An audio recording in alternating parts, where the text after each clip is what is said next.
I'm Brianna, 23 years old. For 23 years, I lived as a servant in my own home. I woke at 5 every morning to scrub floors, cook meals, and wash clothes while my brother Brandon slept until noon in his king-sized bed. My parents told me something I believed for over 2 decades. Some children are born to be served. Some are born to serve. You're the second kind. I never questioned it. Not until the bride's father, a man I'd never met, looked at my face during the family photo and started trembling.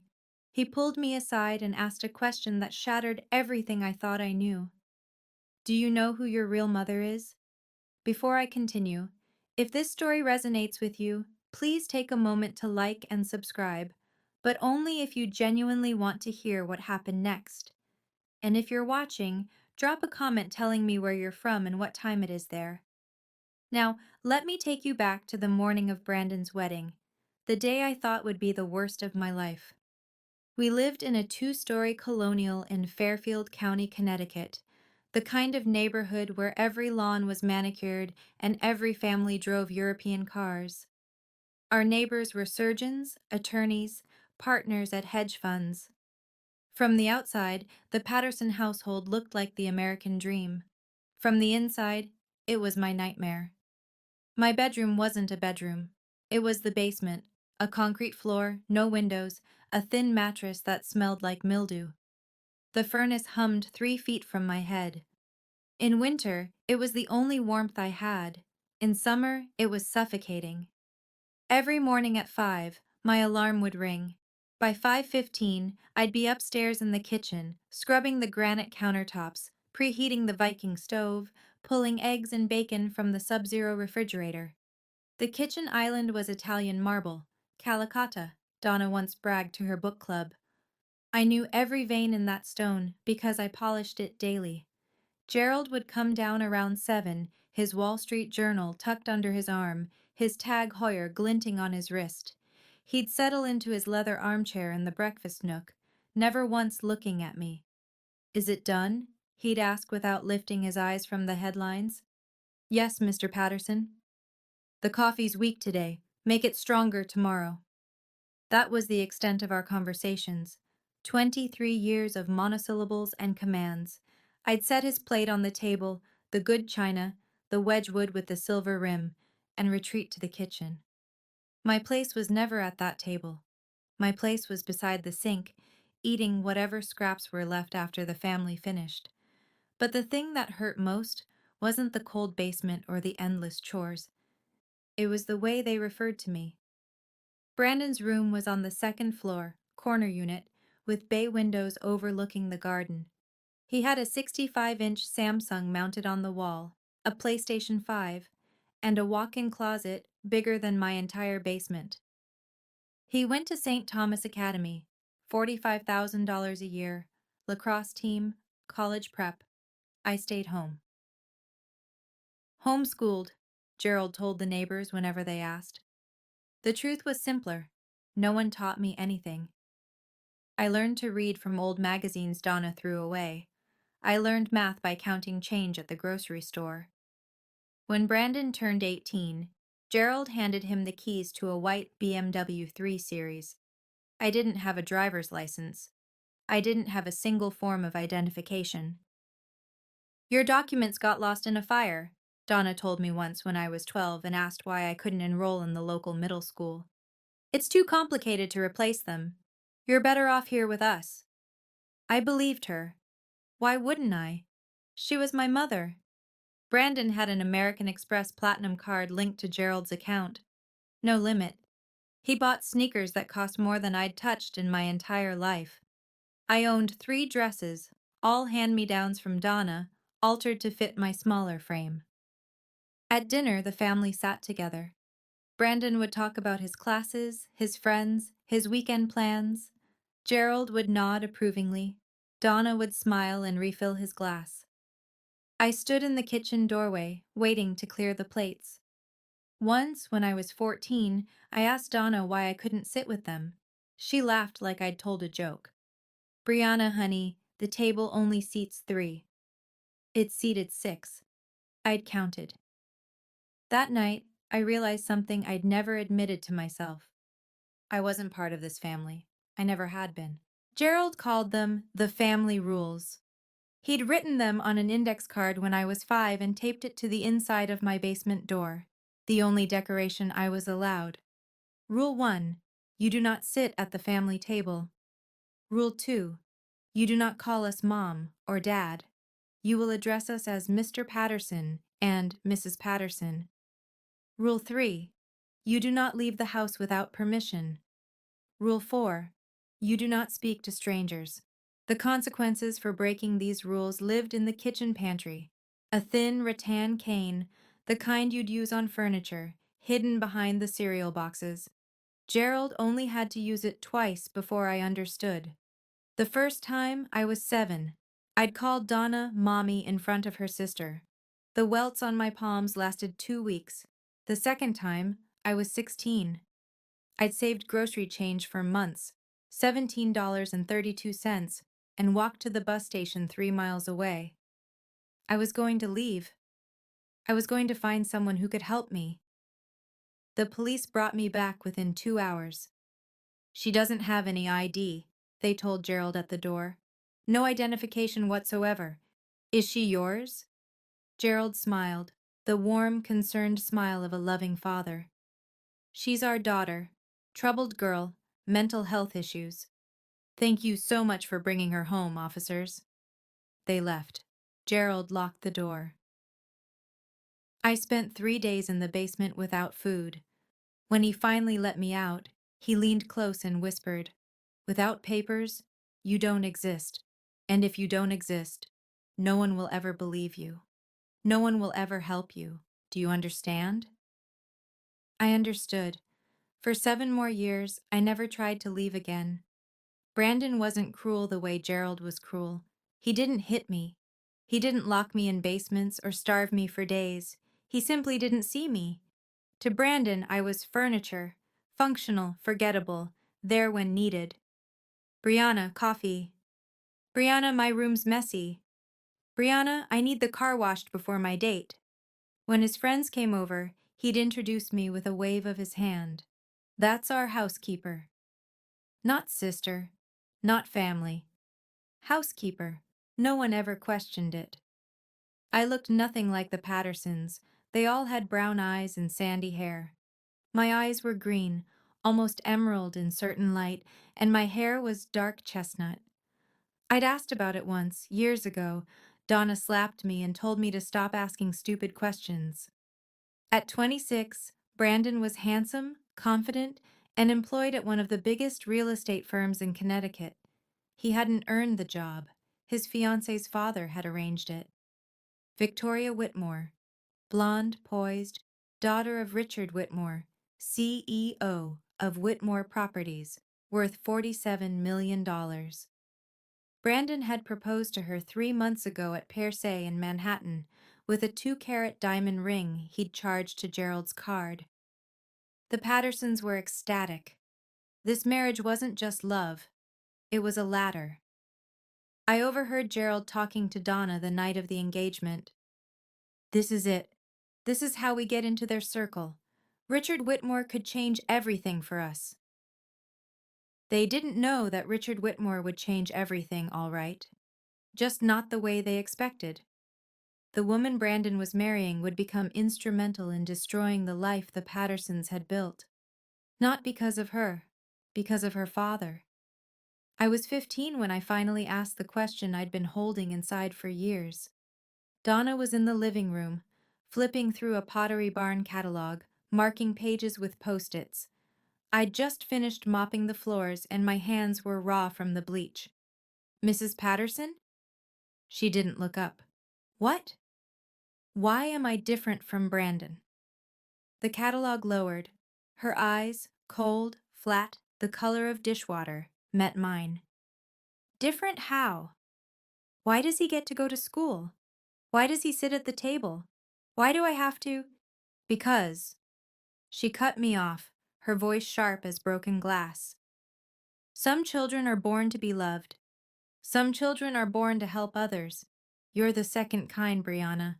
That's your purpose. That's your fate." She returned to her catalog. The conversation was over. I went back to the basement that night and stared at my reflection in the small, cracked mirror above the utility sink, the only mirror I was allowed. My eyes were nothing like theirs. My face was nothing like theirs. But I didn't question it anymore. Donna was right, I told myself. Some people are born to serve. I was one of them. Fighting it would only bring more pain. For 8 more years, I believed that. I woke at 5, I scrubbed and cooked and cleaned, and I told myself this was my life. This was what I deserved. Then came Brandon's wedding, and the man who looked at my face and saw someone else entirely. I didn't know it yet, but in 24 hours, every lie I'd been told would begin to unravel. The wedding announcement came 6 months before the ceremony. Brandon and Victoria would marry at the Ritz-Carlton in White Plains, 200 guests, a live orchestra, a 5-tier cake from a bakery in Manhattan. Total cost, $200,000, generously covered by Richard Whitmore. Gerald practically floated through the house for weeks. "This is the biggest day of our lives," he kept saying. "The Whitmores are old money, Connecticut aristocracy. We need to make an impression." Donna threw herself into planning. She coordinated with Victoria's mother on flowers, catering, the rehearsal dinner. She bought a new dress, Oscar de la Renta, champagne-colored, $4,000. I assumed I'd be a bridesmaid. I'd spent 6 months helping prepare, addressing invitations, organizing RSVPs, picking up dry cleaning. I'd even practiced walking in heels, imagining myself in a lavender gown, standing beside the altar. Then, 3 weeks before the wedding, Donna sat me down in the kitchen. "We need to discuss your role," she said. My heart lifted. "Am I walking with the bridesmaids?" She laughed, not kindly. "No, Brianna, you'll be helping with service, passing out champagne, making sure guests have what they need." The words hit me like ice water. "You want me to work the wedding?" "It's not working, it's helping." Her smile was thin and practiced. "You know how you are, sweetheart. Clumsy, awkward. If you stood up there in front of the Whitmores, they'd wonder what's wrong with you. Is that what you want? To embarrass Brandon on his special day?" I shook my head slowly, the familiar numbness settling in. Later that night, the wedding invitations arrived from the printer. Embossed gold lettering, 600-gram cotton paper. I searched through every card. My name wasn't on the family list. It wasn't anywhere at all. The rehearsal dinner was held at the Greenwich Country Club. White tablecloths, crystal stemware, champagne that cost more per bottle than I'd seen in a year. The Whitmores had reserved the entire terrace overlooking the golf course. I wore black, simple dress, white apron. Donna had selected the outfit herself. "You look professional," she'd said, adjusting my collar. "Remember, smile, don't speak unless spoken to, and stay invisible." I carried a silver tray of champagne flutes through the crowd. Whitmore cousins, business associates, old money families whose names I recognized from the society pages Donna left lying around. No one looked at me. I was part of the scenery. Until Victoria noticed. She approached me near the bar, her blonde hair swept into an elegant updo, her engagement ring catching the sunset light. "You're Brandon's sister, right? Brianna?" I nearly dropped my tray. "Yes, ma'am." "Why aren't you sitting with the family?" Before I could answer, Donna materialized at my elbow, her laugh high and bright. "Brianna prefers to help out. She's shy, always has been, happier in the background." She patted my arm with the affection of a woman posing for cameras. Victoria's brow creased, but she nodded politely and drifted back to her fiancé. I resumed my rounds. That's when I noticed him, Richard Whitmore, Victoria's father, standing near the railing with a glass of scotch, watching me. Not glancing. Watching. His face had gone pale, his jaw tight.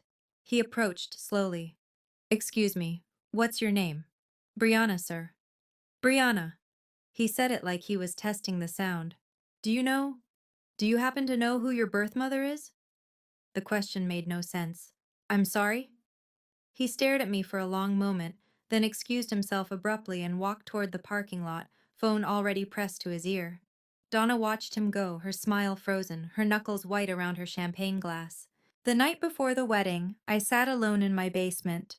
Upstairs, I could hear laughter, Donna toasting with her sisters, Brandon's college friends clinking bottles in the living room. The house thrummed with celebration. Down here, there was only the hum of the furnace and the drip of a leaky pipe. I held the black uniform I'd wear tomorrow, pressing out the wrinkles with my hands since I wasn't allowed to use the iron after 9 p.m. Beside me lay the white apron, starched and spotless. On my lap was a photograph, the only one I had of myself with the family. I was 5 in the picture, standing at the edge of the frame while Gerald, Donna, and toddler Brandon posed together by the Christmas tree. They were touching. I was alone. In 23 years of living in this house, I didn't have a single photo where I stood beside my parents. Not one. Why? The question had whispered to me my whole life, but I'd always pushed it down. Asking led to pain. Curiosity led to punishment. But tonight, in the darkness, the question wouldn't stay buried.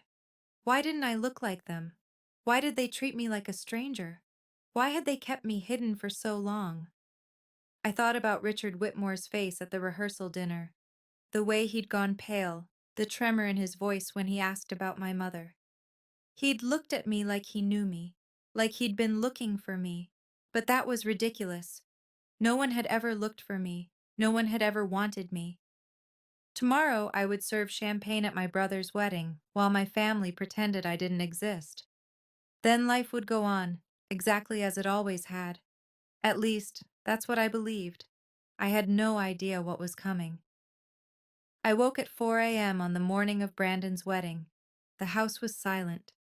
I crept upstairs and started breakfast. Eggs Benedict, fresh squeezed orange juice, the spread Gerald expected before any major event. By 6, I had the dining room set with the good china. Then I moved to the guest room where Victoria's wedding dress hung in its garment bag. Vera Wang, $12,000. Hand-beaded bodice with a cathedral train. Donna had insisted on storing it at our house, claiming our closets had better humidity control than the Whitmore estate. The real reason, I suspected, was so she could show it to her friends. I steamed the fabric carefully, terrified of leaving a single crease. My hands trembled. If I damaged this dress, I didn't want to imagine what Gerald would do. Footsteps behind me. Donna appeared in the doorway, wrapped in a La Perla silk robe, her hair in rollers. "Don't touch the beading," she said. "That's imported crystal, worth more than you." "Yes, Mrs. Patterson." She watched me work, arms crossed. "When we arrive at the hotel, you'll enter through the service entrance. Don't let anyone see you going in." "Yes, Mrs. Patterson." "And don't embarrass us." Her voice dropped, sharp and cold. "This is the most important day of Brandon's life. If you do anything to ruin it, I will make you regret it." Gerald's voice boomed from downstairs. "Brianna, where's my coffee?" Donna smirked and left. I stood there, holding the steamer, staring at the wedding dress I wasn't allowed to touch, and the life I wasn't allowed to live. Something shifted inside me, small but irreversible. This would be the last time. I didn't know how, I didn't know when, but I was done. Enough. The Ritz-Carlton Grand Ballroom looked like something from a fairy tale. Crystal chandeliers dripped from 30-foot ceilings. White roses cascaded from every surface: the altar, the centerpieces, the sweeping archways. 200 gilded chairs faced a platform where Brandon would soon stand and promise forever to a woman whose family fortune could buy our entire neighborhood. I entered through the loading dock.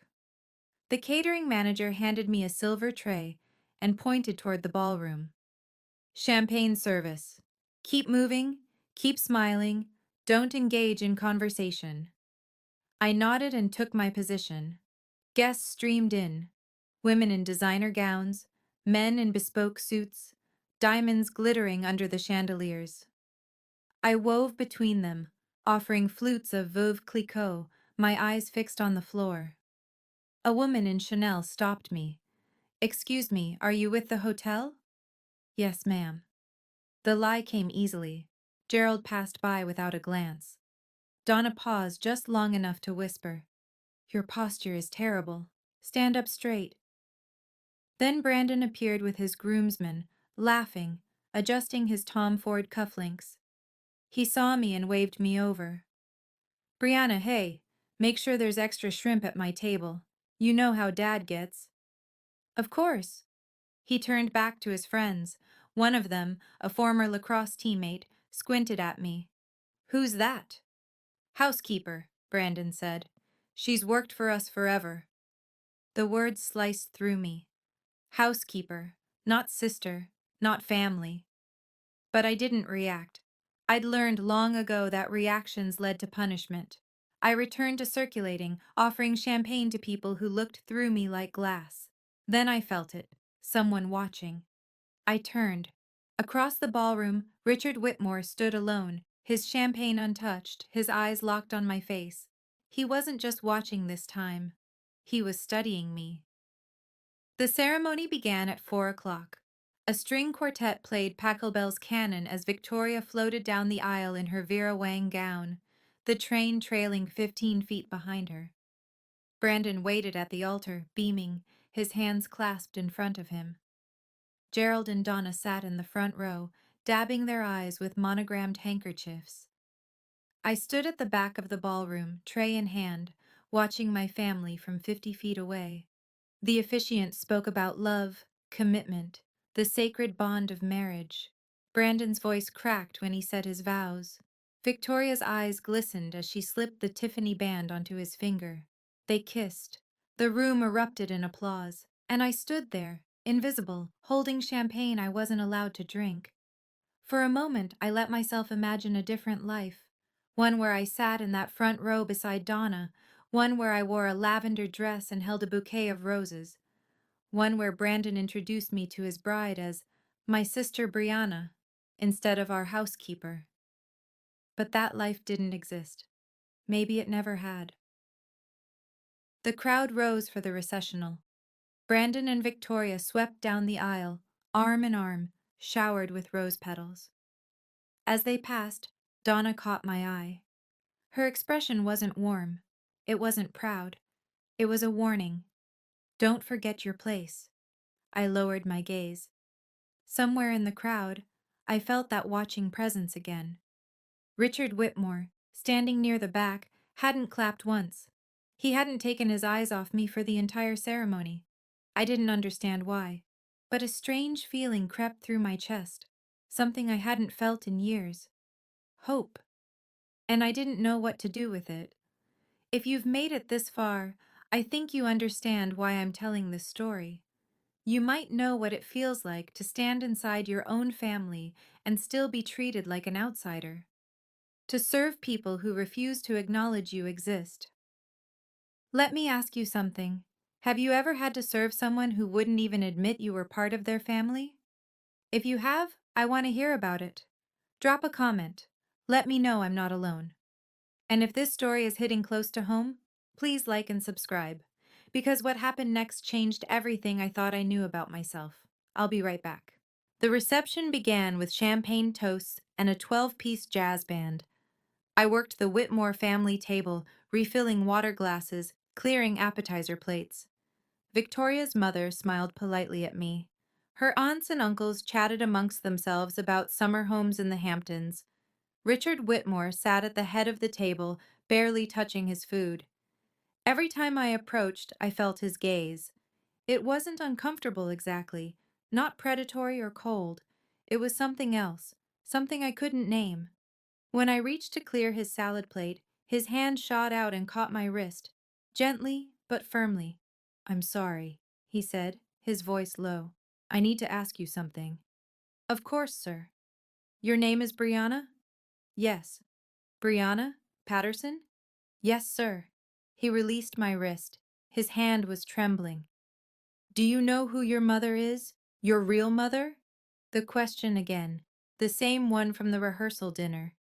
"I live with Mr. and Mrs. Patterson," I said carefully. They've raised me since I was a baby. Richard's face changed. Something broke behind his eyes.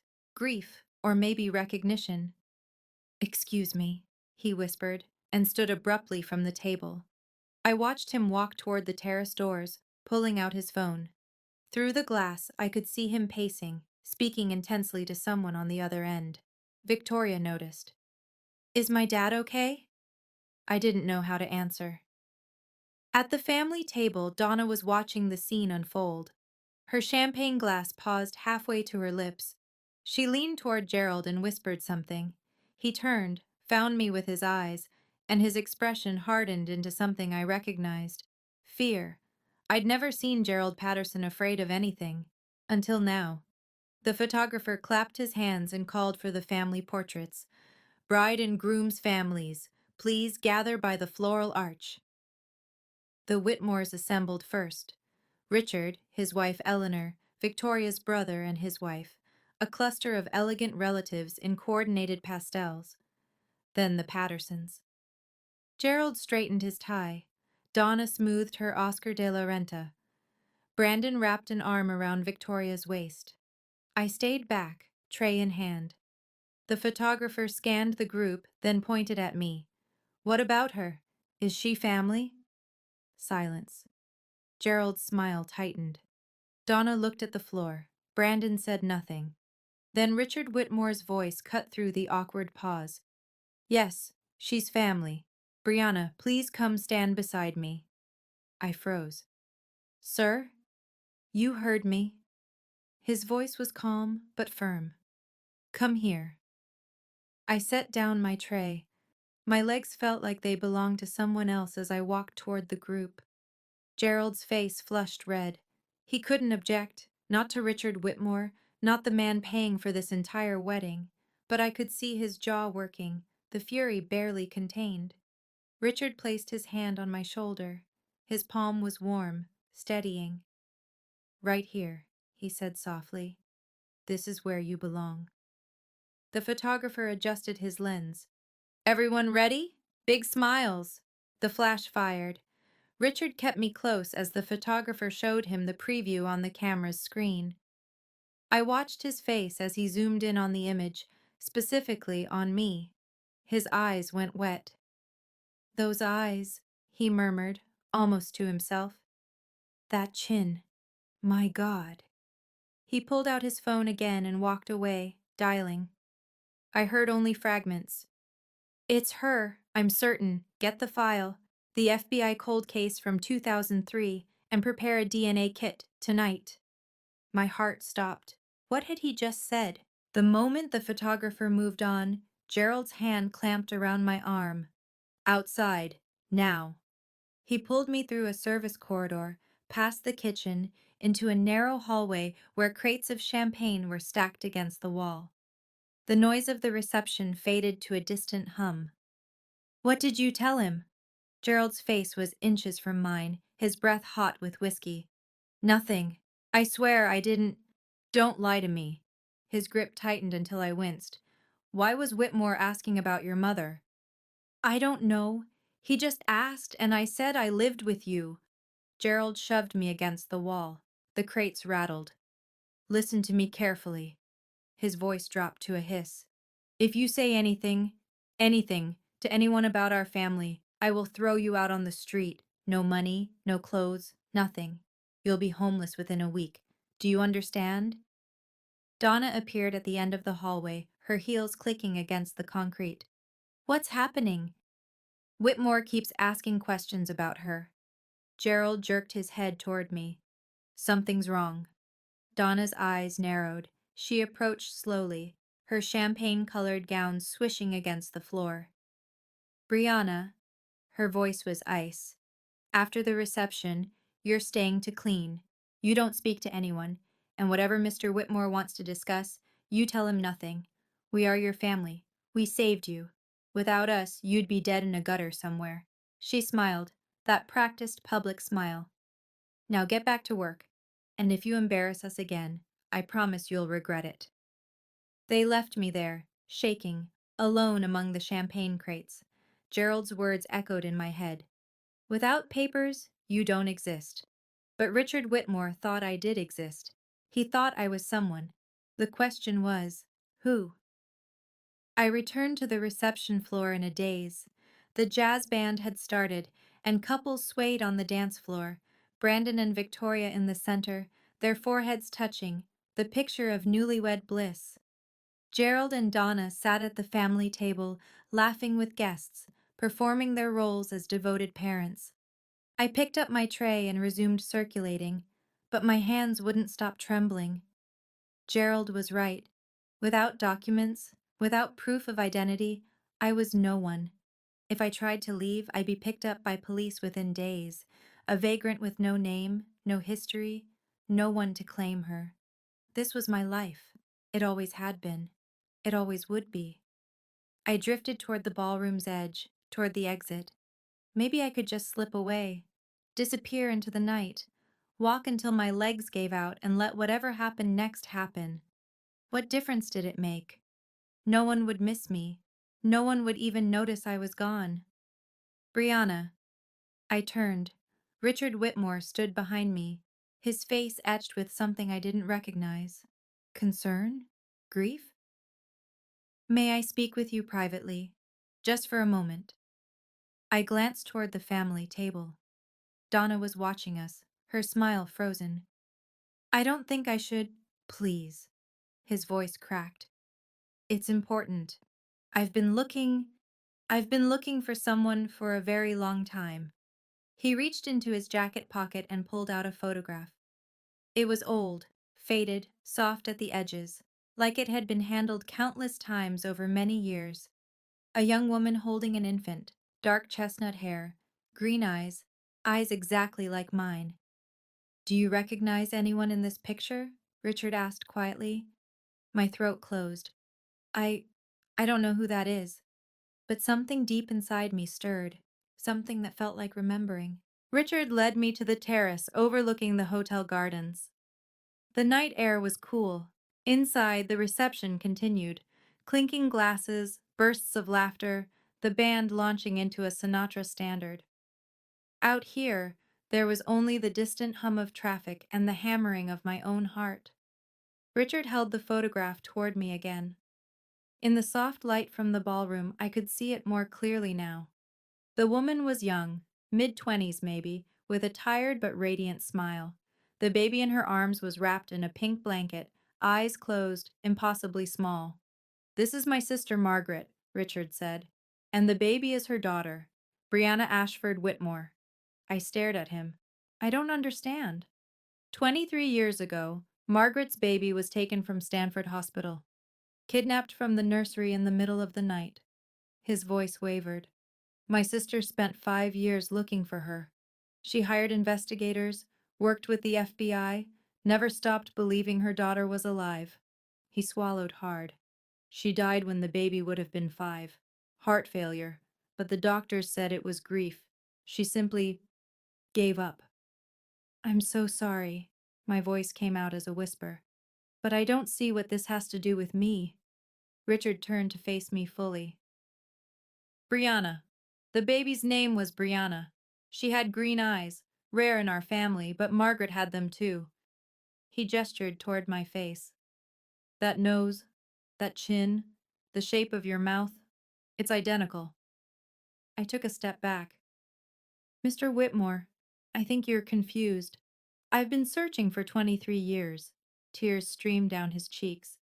And when I saw you at the rehearsal dinner, I knew. He reached into his other pocket and withdrew a small plastic container. Please, let me take a DNA sample. If I'm wrong, I'll never bother you again. But if I'm right, he steadied himself. If I'm right, then the people in that ballroom are not your family. They're the people who stole you.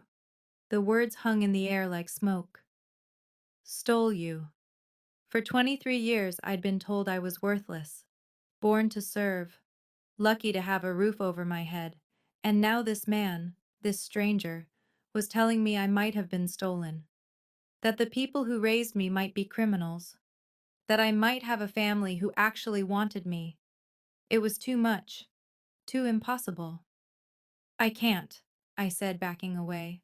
I can't do this. Brianna, please. Richard's voice was gentle but urgent. I have a lab on standby. ABB certified, the gold standard for DNA testing. Results in 72 hours. Even if the test matches, if it matches, you're Margaret's daughter. You're my niece. He swallowed. And you're the legal heir to the trust she established before she died. I stopped. What trust? Margaret never gave up hope that her daughter would be found. She set up a trust fund in your name, in Brianna Ashford Whitmore's name, to be released if you were ever recovered. It's been growing for 23 years. How much? Richard met my eyes. $12 million? The terrace tilted beneath me. But this isn't about money, he said quickly. It's about the truth. It's about justice. And it's about giving my sister peace, finally knowing what happened to her child. Inside, the band shifted to a slow ballad.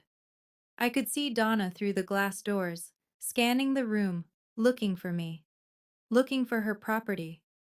I thought about the basement, the rules, the cane in the pantry. 23 years of being told I was nothing. And then I thought about Margaret Whitmore, dying of grief, never knowing what happened to her baby girl. I met Richard's eyes. What do I need to do? He opened the DNA kit. Just open your mouth. The next 72 hours were the longest of my life.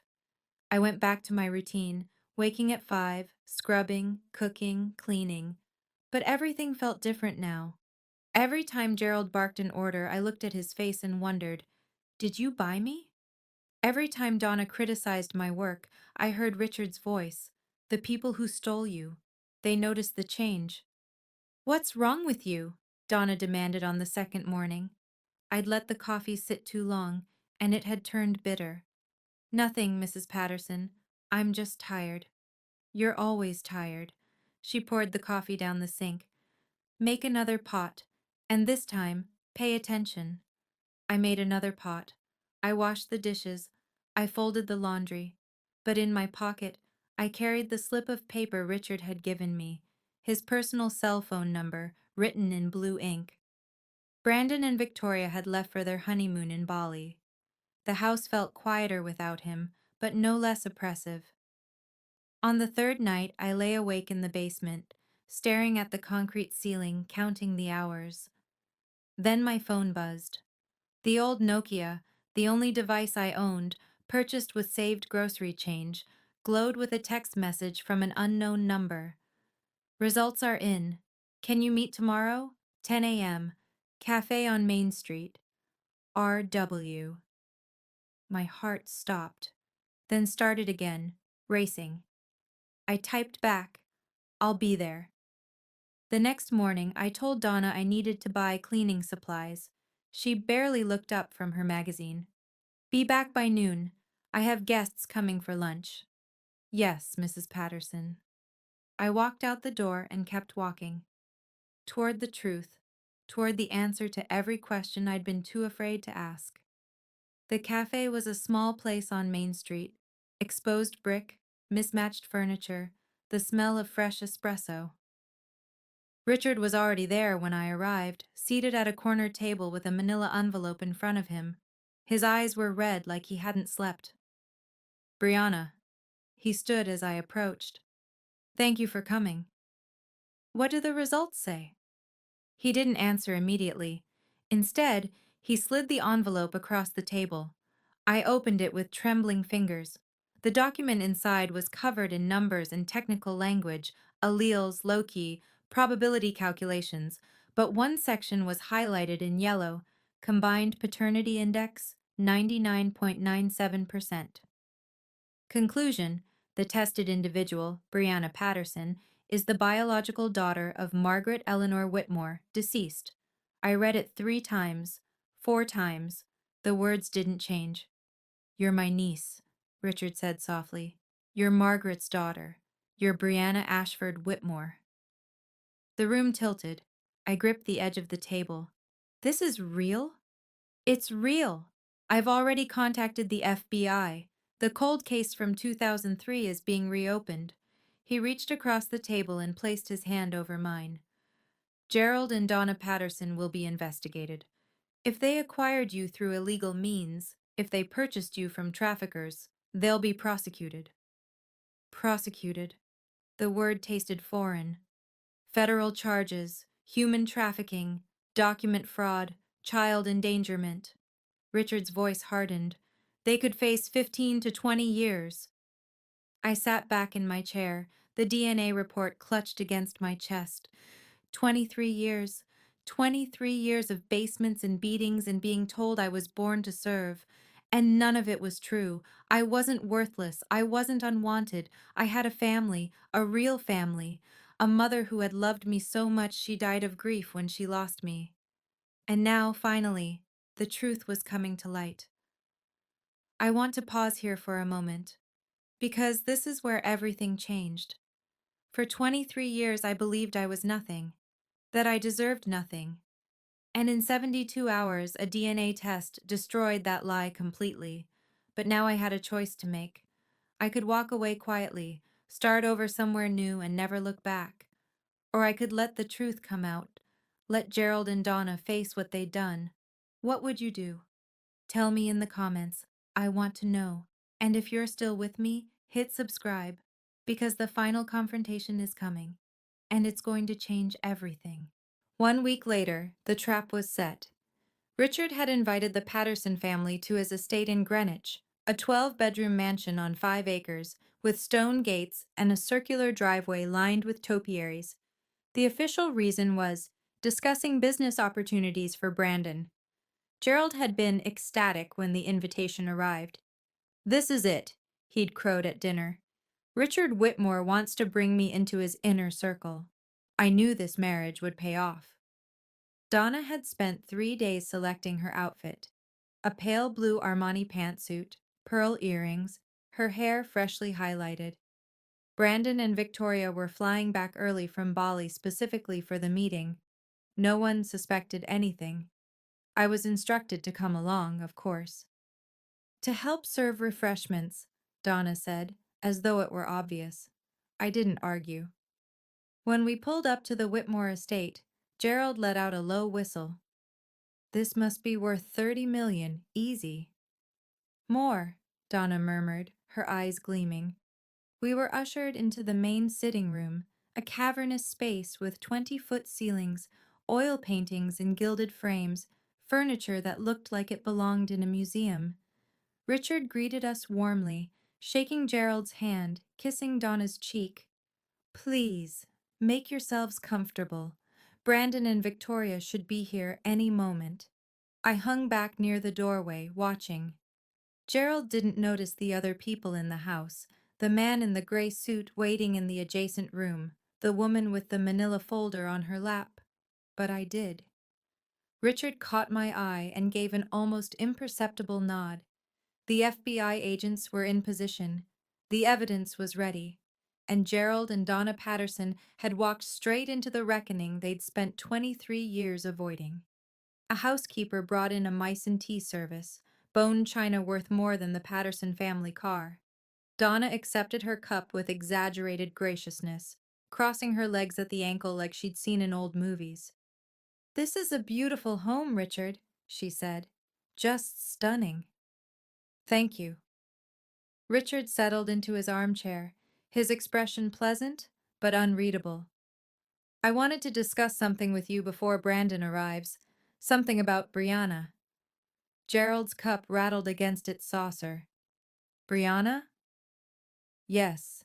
Richard gestured toward where I stood near the doorway.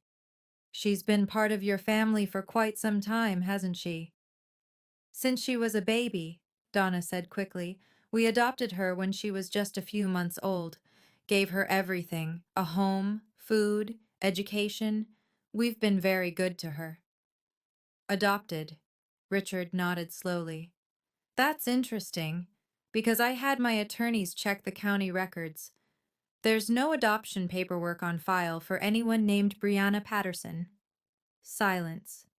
Gerald set down his teacup. "The records must be incomplete. You know how government agencies are. Things get lost. I also checked with the state of Connecticut, Richard continued, his voice still calm. No birth certificate, no social security number issued at birth, no hospital records anywhere in the tri-state area. Donna's practiced smile was starting to crack.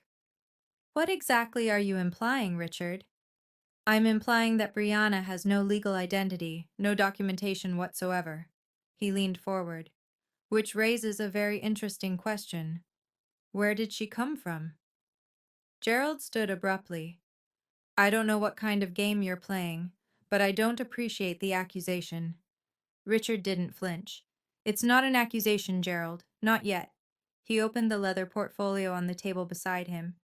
But I think you should see what's in this folder. Richard removed 2 documents from the portfolio and laid them on the coffee table.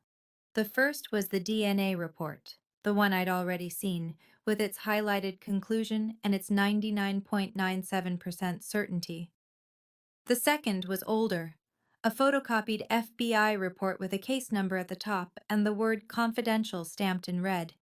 This, Richard said, pointing to the DNA report, confirms that Brianna is a 99.97% genetic match to my late sister, Margaret Whitmore. Brianna is her biological daughter. Gerald's face went from red to white. And this, Richard tapped the FBI document, is the cold case file from March 2003. My niece, Brianna Ashford Whitmore, was abducted from Stanford Hospital when she was 6 months old. She was never found. He looked up at Gerald. Until now. Donna's teacup slipped from her fingers and shattered on the Persian rug. This is insane, Gerald sputtered. We would never. Then explain the documents. Richard's voice hardened. Explain why she has no birth certificate, no adoption records, no proof that she was ever legally your child. There was a fire, Donna's voice pitched high. Records were lost. There was no fire, Richard cut her off. I checked. Every hospital in a 300-mile radius. No fire, no lost records, no Brianna born to any family named Patterson. The door to the adjacent room opened. A man in a gray suit stepped through, followed by a woman holding a badge. Gerald Patterson? Donna Patterson? The man's voice was flat, official. I'm Special Agent Morrison with the FBI. We have some questions about the acquisition of your daughter. Gerald stumbled backward, his face ashen. Donna began to cry. And I stood there, watching the walls finally close in on the people who had called themselves my parents. What happened next moved quickly. Special Agent Morrison produced a warrant. His partner, Agent Chen, now Agent Smith, I'd later learned she'd recently married, began reading the Miranda rights. Gerald Patterson, Donna Patterson, you are under arrest for suspicion of human trafficking, document fraud, and child endangerment. You have the right to remain silent. Anything you say can and will be used against you in a court of law. Gerald tried to run. He made it 3 steps before Agent Morrison caught his arm and pinned him against the wall. The man who had terrorized me for 23 years, who had starved me, beaten me, told me I was nothing, whimpered like a child as the handcuffs clicked around his wrists. Donna collapsed onto the sofa, mascara streaming down her cheeks. Brianna, she wailed. Brianna, please, tell them this is a mistake. We're your family. We raised you. I looked at her, at the woman who had slapped me for asking questions, who had locked me in basements, who had told me I was born to serve. You raised me as a servant, I said. My voice was calm, steady. You never treated me like family. Not once. We gave you everything. You gave me a mattress on a concrete floor. I took a step closer. You took my identity. You took my childhood. You took my mother from me. Donna's face crumpled. We didn't know. We thought. You knew. Gerald's voice cut through, suddenly vicious, even in handcuffs. You knew exactly what we were doing, Donna. Don't pretend otherwise. At that moment, The front door opened. Brandon and Victoria walked in, fresh from Bali, tanned and smiling, until they saw the FBI agents and their parents in handcuffs. Victoria's smile vanished. What the hell is going on? The federal charges came down within the month. Gerald and Donna Patterson were indicted on 3 counts each: human trafficking under 18 U.S.C., Section 1589, document fraud, and child endangerment. The investigation revealed they had purchased me from an underground adoption network in 2003 for $15,000, cash, untraceable. The network had been shut down years ago, but the FBI had kept records. My name appeared on a ledger, listed between a purchase price and a delivery date, like I was inventory. The trial lasted 4 months. I testified twice. Gerald maintained his innocence until the end, claiming he'd been told I was an orphan, that he'd simply given me a better life. The jury didn't believe him. Donna turned on him during her testimony, claiming she'd been coerced, that Gerald had threatened her, that she'd always wanted to treat me better but couldn't. The jury didn't believe her either. Final sentencing: Gerald received 18 years in federal prison, Donna received 12. Their assets were frozen pending civil proceedings. The house in Fairfield County, the one with the Sub-Zero refrigerator and the Calicotta marble and the basement where I'd slept for 23 years, was seized to cover legal fees and potential restitution. Brandon's world collapsed too. Richard Whitmore withdrew all financial support the day of the arrest. The $200,000 spent on the wedding? Now Brandon's debt. His job at Whitmore Properties? Terminated immediately. Victoria filed for divorce 3 weeks later. I can't do this, I overheard her tell Brandon on the phone. Your parents bought a human being. They trafficked a child. I can't be associated with that. The man who'd grown up as a prince was suddenly alone, unemployed, and drowning in debt. And me? For the first time in my life, I was free. Brandon called me 6 months after the sentencing. I almost didn't answer. The name on the screen, Brandon Patterson, still triggered something cold in my chest, even now. But curiosity won. Hello? Brianna. His voice was thin, unfamiliar, not the confident golden boy I'd grown up serving. Someone hollowed out, I need to talk to you. About what? I'm in trouble. He laughed bitterly. That's an understatement. The apartment's gone. The car's gone. Victoria's lawyer is asking for damages because of the emotional distress of being associated with my family. I can't get a job anywhere. Everyone's seen the news. I waited. I was wondering if maybe you could help me out. Just a loan. Just until I get back on my feet. There it was. 23 years of being treated like furniture, and now he needed something from me. Brandon, I said slowly, in all the years we lived in the same house, did you ever help me? Silence. Did you ever stand up for me when Gerald hit me? Did you ever ask why I slept in the basement? Did you ever once treat me like a sister? I didn't know. You knew. My voice stayed level. You just didn't care. I was convenient. I made your life easier. And now that I'm not there to serve you anymore, you have no idea how to survive. Brianna, please. I'm not going to help you, Brandon. Not because I hate you, but because you need to learn something you never learned growing up. I paused. Actions have consequences, and so does silence. I hung up. My hand was shaking, but my heart was steady.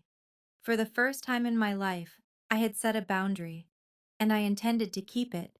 The inheritance came through 3 months after the trial ended. Richard's lawyers had worked tirelessly to verify my identity and activate the trust Margaret had established in 2003. The process required court orders, FBI confirmation, and stacks of paperwork. But eventually, the final document arrived. Beneficiary: Brianna Ashford Whitmore Trust. Value: $12,847,329.16. Status: active. I read the number 7 times before it felt real. Richard drove me to the bank himself on the day the funds were released. We sat in a private office on the top floor, surrounded by mahogany furniture and oil paintings, while a banker explained investment options and tax implications. $12 million, more money than the Pattersons would see in 10 lifetimes. But it wasn't the money that changed me. It was the name. Brianna Ashford Whitmore. My real name. The name my mother had given me before I was stolen. Richard helped me move into a guest suite at the Greenwich estate. I had my own room, with windows overlooking a rose garden, a king-sized bed with Egyptian cotton sheets, and a bathroom bigger than my old basement. The first night, I couldn't sleep. I just walked around touching the walls, running my fingers across the curtains, reminding myself this was real. Richard enrolled me in a college preparation program. My lack of formal education didn't matter. There were resources, tutors, people who specialized in helping survivors of trafficking rebuild their lives. A year later, I received my acceptance letter. Yale University, full scholarship through a program for human trafficking survivors. I held the letter in my hands and cried for an hour. Then I found something else in the estate's archives. A handwritten note from my mother, Margaret, dated 2003. The year I was taken. I visited Gerald and Donna once. It was 8 months after their sentencing. I didn't owe them anything. Richard and my therapist both said I shouldn't go. But I needed closure. I needed to look them in the eye and say what I'd been carrying for 23 years. The Federal Correctional Facility was in northern Pennsylvania, gray concrete, razor wire, fluorescent lights that made everyone look sick. Gerald was escorted in first, wearing an orange jumpsuit that hung loose on his frame. He'd lost weight. His Tag Heuer was gone. His wrist was bare. Donna came next. No more Oscar de la Renta. No pearls. Just prison-issue clothing and a face that had aged 10 years in 8 months. They sat across from me at a metal table. "You came," Donna whispered. Her eyes welled up. "I prayed you would come." "I'm not here for reconciliation," I said. "I'm here because I have something to say." Gerald glared at me. Even now, broken and imprisoned, that familiar contempt flickered in his eyes. "Then say it." I met his gaze. "For 23 years, you made me believe I was worthless, that I was born to serve, that I should be grateful for scraps." I kept my voice steady. "But you were wrong. I wasn't born to serve. I was stolen, and you knew it." Donna sobbed. "We thought we were saving you. You thought you were getting free labor." I cut her off. "I'm not here for your excuses. I'm here to tell you, I'm done. I'm not carrying your shame anymore. I'm not carrying your cruelty." I stood. "I will never forget what you did to me. But I won't let it define me either." I walked out without looking back, and I never saw them again. I'm writing this from my dorm room at Yale. It's small, much smaller than the suite at Richard's estate, but it's mine. My name is on the door. My books are on the shelves. My acceptance letter is framed above my desk. Some mornings I still wake up at 5 out of habit, but now, instead of scrubbing floors, I make coffee and read my psychology textbooks. I'm studying to become a therapist, specifically to work with survivors of trafficking and family abuse. I want to help people like me find their way out of the darkness. On my nightstand, next to my alarm clock, I keep 2 things. The first is my new birth certificate, Brianna Ashford Whitmore, born March 3, 2003, at Stanford Hospital, California. Mother, Margaret Eleanor Whitmore. The second is the letter Richard found in Margaret's archives, the one she wrote to me the week I was taken, before she knew I'd been stolen. "My darling Brianna, if you're reading this one day, I want you to know that you were the greatest gift I ever received. From the moment you were born, I knew you were meant for extraordinary things. No matter what happens, no matter where life takes you, remember, you are loved, you are wanted, you are enough." I read it every morning. 23 years, I believed I was nothing, that I was born to serve, that I didn't deserve a seat at the table. Now I know the truth. I was born to be loved, and I'm spending the rest of my life making sure others know they were too. Thank you for staying with Brianna until the end. Many details in Brianna's story have been dramatized to deliver meaningful messages and life lessons. However, life is full of unexpected twists, and situations like this do happen more often than we'd like to believe. Every year, thousands of missing children cases remain unsolved. Every day, someone out there is treated as less than human by the people who should love them most. If this story touched you, please like and subscribe. And if you know someone who needs to hear that they deserve better, share this with them. More stories about strength, truth, and reclaiming your worth are waiting in the description below.